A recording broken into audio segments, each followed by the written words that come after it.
Tenho 45 anos. Fui casado por 20 anos com uma mulher bem caseira chamada Fernanda, uma ótima pessoa. Todos gostavam dela. Ela gostava de fazer bordados de crochê. Nos finais de semana, ela vendia seus bordados na feirinha aqui perto de casa. Eu e a Fernanda tínhamos uma vida feliz. Brigávamos poucas vezes. A Fernanda trabalhava como funcionária pública, mas foi aposentada por invalidez fazia pouco mais de 2 anos. Ela teve um problema de saúde que acabou impossibilitando de trabalhar. Naquela época, eu trabalhava como motorista de ônibus. E como a renda da Fernanda era bem maior do que a minha, eu acabei pedindo as contas porque cada dia que passava, a Fernanda piorava e precisava de mais cuidados. A Fernanda precisava de massagens constantes nas pernas a cada 2 ou 3 horas. Eu fazia uma sessão de massagens nela. Ela até conseguia andar durante um tempo, mas não conseguia ficar em pé, pois suas pernas doíam e logo ela precisava se sentar. Eu vivia brigando com a Fernanda por causa dos artesanatos dela. Ela insistia em vender esses artesanatos na feira. O dinheiro que ela ganhava era uma mixaria, e para falar a verdade, não fazia diferença nenhuma para nós. Mas chegou uma hora que eu comecei a entender. Eu entendi que ela gostava de ir para a feira para sair um pouco de casa, e eu comecei a respeitar mais a vontade dela. Todo sábado, eu deixava ela nessa feira por volta das 8 horas da manhã. A gente chegava e eu buscava ela em torno do meio-dia. A Fernanda tinha vários amigos nessa feira. Eu entendia que falar com outras pessoas além de mim fazia bem para ela. Tinha uma senhora que fazia bordados e adorava a Fernanda e tinha um outro rapaz também chamado Rafael. O Rafael morava uns 2 quarteirões para baixo da nossa casa. Ele vendia esculturas de metal e tinha uma pequena loja de antiguidades na cidade. Aos poucos, a Fernanda começou a piorar e tivemos que parar de ir na feira como costumávamos fazer todo sábado.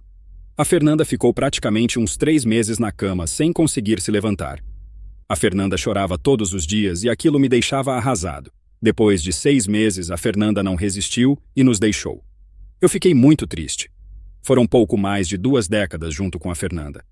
Ela era uma pessoa muito querida e o velório dela estava lotado de amigos e familiares. Uma coisa que me chamou a atenção foi a tristeza do Rafael. Embora ele morasse perto de nós e tinha contato com a Fernanda na feira, nós não éramos tão próximos dele. Mas ele ficou muito abalado e parecia que conhecia a Fernanda há muitos anos. Aquilo me deixou intrigado. Depois do enterro da Fernanda, eu queria me mudar de casa. As coisas da Fernanda eu queria doar o mais rápido possível. Eu sentia muita falta dela e ver as suas coisas ali me deixava muito mal. A nossa casa era muito grande para mim e eu resolvi colocar à venda. Como era um bairro nobre e muito bom, não levou nem 20 dias e começou a aparecer diversos compradores interessados, até que eu fechei negócio por um valor muito maior do que eu imaginava. Eu combinei com um novo proprietário para que eu ficasse no imóvel por mais 30 dias. A princípio, eu iria para a casa da minha mãe até decidir aonde eu ficaria. Depois, eu comecei a juntar as coisas da Fernanda. As roupas, eu doei tudo na nossa igreja, em uma igreja que nós frequentávamos no bairro. Eu não queria levar nada da Fernanda comigo. Eu andava depressivo, e com a partida dela, eu não tinha vontade de fazer nada.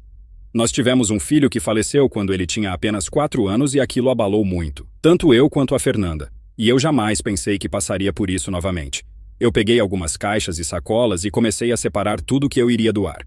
Eu já tinha doado as roupas da Fernanda, mas ainda tinha sapatos entre outras coisas pessoais dela. Em uma das caixas do nosso guarda-roupa, eu achei uma caixa menor onde tinha 3 cartas. Uma com meu nome, uma com o nome da mãe da Fernanda e uma com o nome do Rafael. Naquela hora eu já comecei a imaginar um monte de coisas, pois o Rafael não tinha nenhum tipo de intimidade com a Fernanda, não que eu soubesse, e ainda mais para receber uma carta dela. Então eu resolvi ir abrir minha carta primeiro. Na minha carta estava escrito assim: Mário, você é um homem exemplar. Eu espero que consiga me perdoar um dia. Eu escrevi essas cartas antes da minha saúde piorar, já imaginando o pior. Se você está lendo essa carta, o pior então aconteceu. Enfim, eu te amei com todas as minhas forças por 12 anos, até que eu conheci o Rafael, que foi por acaso quando eu fui ver uma escultura para a nossa sala. Estava bem recente a perda do nosso filho, eu estava muito vulnerável, e acabei me envolvendo com o Rafael. Eu e o Rafael vivemos como amantes por 8 anos. Eu me arrependo muito, pois eu sei que eu deveria ter te contado, mas eu não tive coragem. Creio que você deve estar estranhando a carta para o Rafael e por isso que eu estou te falando tudo o que aconteceu. Eu espero que você respeite a minha vontade e entregue a carta para ele. Deixe na caixa de correio. Não quero que faça nenhuma besteira, pois se existe um culpado nessa história, sou eu. Me lembro que eu fui para o banheiro e comecei a vomitar. Eu comecei a tremer, comecei a passar mal e fiquei sentado no chão do banheiro com a água do chuveiro caindo sobre mim por umas 2 horas. A minha pele já estava toda enrugada quando eu levantei. No dia seguinte, eu entreguei a carta para a mãe da Fernanda, mas a carta do Rafael eu resolvi abrir. Estava escrito nessa carta um monte de coisas românticas, poemas e declarações de amor. Aquilo me revoltou ainda mais, pois eu cuidei da Fernanda por meses, até para fazer as necessidades dela.